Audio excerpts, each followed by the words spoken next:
I just wanted to ask you which way I ought to go. Well, that depends on where you want to get to. Oh, it really doesn't matter. As long as I can... Then it really doesn't matter which way you go. What I find very interesting to me, the Cheshire Cat represents life. And you're presented with a myriad of choices and options. Where do you want to end up? It doesn't really matter. And what did he say? Any path will do then. This is why vision is so important. Where am I going?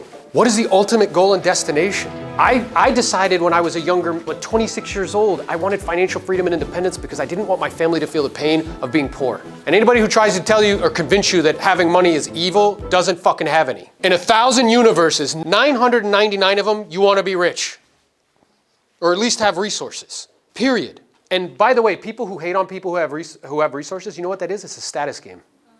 They're trying to make themselves feel better and like more righteous. Remember, hate is always a mixture of love and jealousy. Mm-hmm.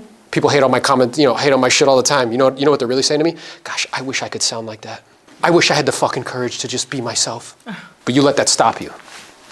Somebody who doesn't even know you. If you keep the same habits you have now, in 5 years from now, will your life be worse or better? I noticed even you said worse right away. Before I even got it out, you're like, worse. So which habits in particular, because there's multiple different habits. Success is a few disciplines practiced every day. Failure is a few errors in judgment practiced every day. So when we say habits, I'm aware your mind maybe went to one in particular. So which habit did your mind go to? Like my morning prospecting routine. Okay, so the habit of not prospecting. Correct. Got it. And that particular habit, if played out over the next 5 years, will equal what? I mean, my business won't grow. It's not stagnant, but it will get stagnant and inflation will happen, and so I'll be not in a good place. Yes, so, and I appreciate, see, we're one of the only species that can forecast into the future. Your dog doesn't. It's like, oh, there's a blueberry there, I'm gonna eat it. Or, oh, there's another dog, I'm gonna sniff its butt. Like, that's what it does. There's no like forecasting, like, I don't know if she wants me to sniff her butt, I don't know. No, just boop. Your business won't fall apart. It'll be maintained by past client centers of influence. You'll continue to make the same amount of money. 5 years from now, your purchasing power will be less than it is today. Would we all agree that that's an accurate assessment of reality? Yes. Okay, now check this out. A dream plus dealing with reality plus determination equals a successful life. Which part of that equation is the hardest? Is it the dream? Everybody has one. If we went in this room, everybody has a dream, different people, different places, whatever. Is it determination? Everybody has various levels of determination. You know what the hardest part is? Action. Dealing with reality. It's the hardest part. But your ability to deal with reality is directly correlated with getting outcomes that you want. And by the way, as a species, we are not good at dealing with reality. We create alternative realities that make us feel better and look better in our own eyes. What also becomes very clear is what? What I need to do. Yes. Now, what's also true though, is that requires a plan. So I want you guys to do something. Just humor me. Write down right now one habit that if you followed it out in 5 years would not lead you to the specific destination that you want to go. And we're all friends here. This only works if you're honest. All right, so who wants to be brave enough to raise their hand and tell me what they wrote down?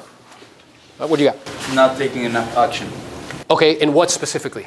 Accomplishing short-term goals. Okay, what I would propose is it's actually not action that's keeping you there. What's underneath not taking action? What are you trying to prevent? Failure. Yes.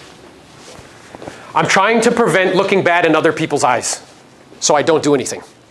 Anybody besides me have ever experienced that before? Yeah. Which is super interesting. Where did you get the idea that failing is bad? Other people. Other people? And is there anybody in particular that you're concerned about what they think? Anybody specifically that you're worried, like if you mess up, they're going to be like? Myself. Yourself? Anybody else? Nobody else. No? Who are you trying to impress? People around me. Okay. Who specifically? My wife. Ah, okay, good. Now, when he said that, you guys can't see him, but there emotion flashed in front of his face. Who else? My parents. Ah, interesting. See, you know what was first? And I appreciate you, brother. I appreciate your authenticity because the story of one is the story of all. Notice when I asked him who he's trying to impress, he's like, I don't know. But as I continued to ask, what came up? Very quickly. My wife and my parents. Interesting. Look, he's smiling now. All that weight. Do you see? You said honesty. It is, and it's the only way that this works, by the way, is if you're honest. Because the truth is we're all on the same path. And if we really are honest with each other, we're just fucking trying to figure it out. We're doing the best we can. We're just trying to figure this shit out. But this pattern is very common. You can't see them, but there's like fucking 25 people are going like this. Because we think it's just us, but the story of one is the story of all. Even though we have different genders, different cultures, different languages, different geographic backgrounds, the human experience is the same. And the fear that you have that is really powerful, that inhibits you, is being concerned about what other people think. It's not, and then what happens is we end up trying to I need to listen to David Goggins. That'll do it. Nah, bro, until you deal with what we're talking about right here, that'll constantly and perpetually be an issue. It's holding you back. It's like there's this race that you want to run, and there's two people standing next to you, and you're like, oh my God, what happens if I don't win? Are you still going to love me? Because isn't that really what you're worried about? If I don't perform, then I won't be accepted, and if I'm not accepted, I won't be loved. That's how powerful the desire for love is. It's so strong that it can keep me frozen in fear that if I don't perform, I won't be loved anymore. Isn't that wild? But here's what's really interesting when you really think about it. The truth is that will your wife love you no matter what? Yeah. Yeah. Your parents? Yeah. Yeah. Interesting. That came very fast, right? So if that's what's really true, imagine if you moved with that. I walk through the shadow of death and I fear no evil because I know what? I know who walks with me, but do I behave that way? So habits compound over time, good and bad. This had a particular set of habits, did it not? Yeah. That's what I call skinny fat. The worst kind. Skinny fat. Okay? That was going on runs and calling it exercise. Anybody do that shit besides me? Yeah. Oh, I went for a jog today. No. Yeah. I bought my fucking $200 hookahs and I went for a jog. Not paying attention when I'm putting into my mouth. Not prioritizing health. That second picture has a set of habits, does it not? You know how long that took? 3 months. Not long. Huh?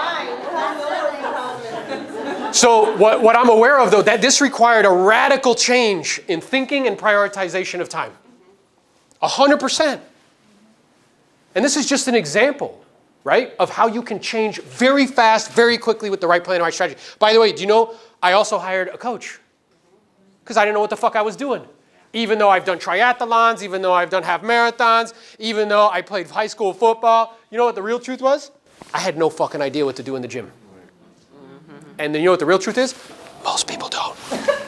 Ask yourself this next question. Who brings out the best in me and can I schedule more time with them? It's like you. Do you know what I see what people do? The moment that stuff starts to go not going right, they retreat and isolate themselves from everybody because they don't want to appear what? Weak. And by the way, does that work? No. So who brings out the best in me? And can I schedule more time with them? I mean, I want to focus on the human part of it, like not the professional part of it. Yeah. Like spend time with people in the professional. Sure. I want to say my kids. Yeah. I'm an educator professionally. In Cuba, you were an educator? Yeah. Yeah. And I wanna kind of deliver that message of how we got here, why we got here. I think that's very important. Super important. And why do your kids bring out the best in you? Because they take that, I spend a lot of time with them and they, I try to teach them, I always try to teach them something, like from my past experiences. Especially the reason why we're here today. So what they bring out in you is, it sounds like a sense of leadership? Like to guide them? We could call it like that. Yeah. And also to disseminate, like for them to be very clear on what the vision was. Yeah. What had to be done for it to make it happen. Because for those of you who don't know, this young man came from Cuba, and for 8 years he was without his kids. Wow. 8. That's a long time, bro. Yep. To be without, like, in my experiences, I don't know, how many people have children? It's like your fucking heart outside of your body, truthfully. So to be without them for an extended period of time requires an immense amount of emotional strength and courage. But there was a reason. There was a vision because you knew, and look, emotions coming up for you. So you knew that if you stayed there, what would their life have been like? Total mess. Total fucking mess. And the desire was so strong that I'm willing to put up with any fucking how in order to make it happen. Right? You gotta be willing to pay the price. That's what's up, brother. That's dope. Clap it up. Clap it up. So identify your A-list and put them in your calendar. The other thing that comes up for me, guys, is just because I'm up here, if you've noticed, there's some fucking amazing humans amongst you. I'm just the one that has the microphone. Do you understand? Like, we've all done some, like, pretty awesome shit. We just don't realize it because we live in an Instagram world and you're comparing yourself to like 0.0001% of the population. Are my actions aligned with the life that I want or just what others expect of me? The pressures of family, friends, society around us can suffocate our individuality and cause us to lose sight of what we truly want in life. So what would be an example of just what others expect of me? Sonia, rockstar elite builder in the house, let's go. Thank you. So one of the things that I struggle with is when I'm busy in business, I'm focused on, you know, my email, connecting with everyone, and then I forget to do what people expect of me, which is show that I'm a performer on Instagram.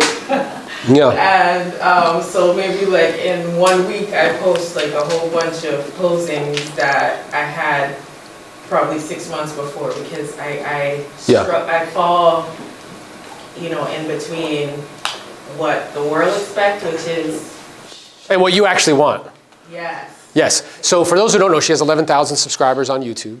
And I don't know if you know this, but only 10 million channels out of 150 million ever get past 1,000 subscribers. Wow.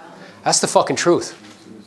Somebody was talking shit. They're like, oh, this guy's talking about social media. He only has 33,000 followers. I'm like, dude, I looked it up. You know, there's 1.6 billion Instagram accounts. There's only 116,000 that have more than 20,000 followers. Wow. We just think it's everybody. It's not. And they're natural. Yeah. They're not bought or managed by a company. Yeah, same. So what I'm aware of too, though, is that, okay, so people have this expectation of you that they want you to, like, you know, do all this other stuff. And it's not in alignment with what you actually want. And what you actually want, it sounds like, is to create more content and to work with more buyers and sellers. That's what you actually want. So what gets in the way of her doing that? Daily routine. Reality. Well, here's what I would propose is, one, what did you say? She doesn't have a plan. Doesn't have a plan. What else? Assistant. What gets in the way of getting an assistant? Mindset. Money. Because 65% of us came from families with paycheck to paycheck, so you heard things like, if it's gonna get done, it has to be done by me. Which is fucking stupid. How many real businesses have no employees? Zero. That's why you guys go to flat fee companies. I'm trying to keep everywhere to dollar. That's why you do your own transaction coordinator. I want to keep every little dollar. But do you see? It gets in the way. So there's a loop. There's pain. What you're expressing to me is pain. Then I have to do an audit of my time. What am I spending time doing that's sucking energy away from me? Then I have to transfer those activities to someone else. Then I have to fill this newfound time with the shit I like and enjoy, and that I'm really good at. And you know what will happen? You'll magically make more money. Ha ha. Do you see? Watch this evolution. So people work with buyers and sellers, right? But then they experience pain because they're like, fuck, I can't grow because the buyers take up so much time. So then what they do is they have to do an audit. What am I doing that's taking time away? Working with the buyers. So now I need to transfer that to other people and fill it with more activities towards listings. Prospect, lead, follow-up, go to appointments, negotiate deals. Fine. That'll get you like 50 deals. If you're still fucking around with the admin, you know what happens? You experience pain because your phone's ringing all the time. You got no time. It's 7 days a week, all that, right? So then you have to do an audit. What's sucking energy away from me? Income servicing activities. So what do I have to do? Transfer that to a listing coordinator, transaction coordinator, and I can fill that time with more prospect, lead, follow-up, go to appointments. You'll do 100 deals. Do you see? But at each one, my comfort keeps me from my calling. If I was on a branch and I'm going from one to the next, what do I have to do in order to get to the next one? Let go. You understand? But you're like, no, I'm going to stay right here. But then you know what starts to happen? You're like, your fucking arms start to shake, and you're like, oh my God, this is fucking crazy. And then it'll just drop it all, and you'll go on vacation and think that's the remedy.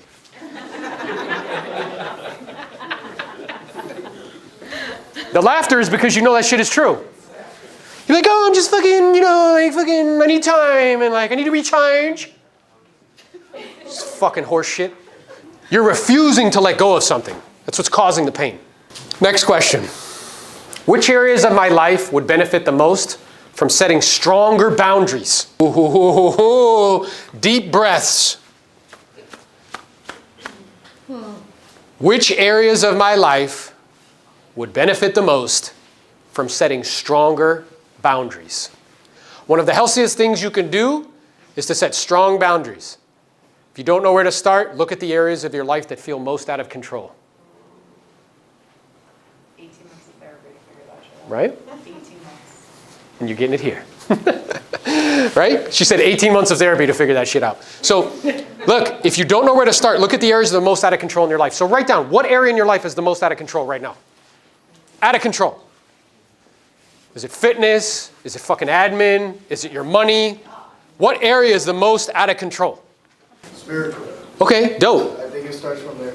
Okay, yeah, I'm in agreement with that. So, and what boundaries do you need to set? Be truthful to what I know is true. Okay. And not play around with it. What do you, okay, so everything you say yes to is something else you have to say no to. So what are you saying yes to right now, which is causing you to say no to that? So I'm saying yes to believing in Christ. That's what I believe in. Yeah. And I'm saying no to everything I used to do in the past, alcoholism, and many other things? Many other things. Yeah, you're not the only one in the room, promise. Right. And here's my question though. So if that is important to you right now, Right. what boundaries do you have to set to keep that important? What do you have to say no to? Surrounding yourself with the right kind of Okay, so you're gonna have to say no to certain people, no? Right. Accountability, hanging around with the right kind of people. Got it, so then you have to be in communion. Right. And being around other people that are acting and behaving accordingly. What else? And Yeah, he's thinking, baby. If we're utilizing strategies and tactics that was working between 2020 and 2021 that are reactive and passive, if you are waiting for people to show up, that is a weight loss program. Anybody notice that the volumes dropped dramatically? Yeah, you can't tell because all you guys are posting like, happy-go-lucky on Instagram. It's all great. It's not fucking great, don't lie. The volumes dropped 30%.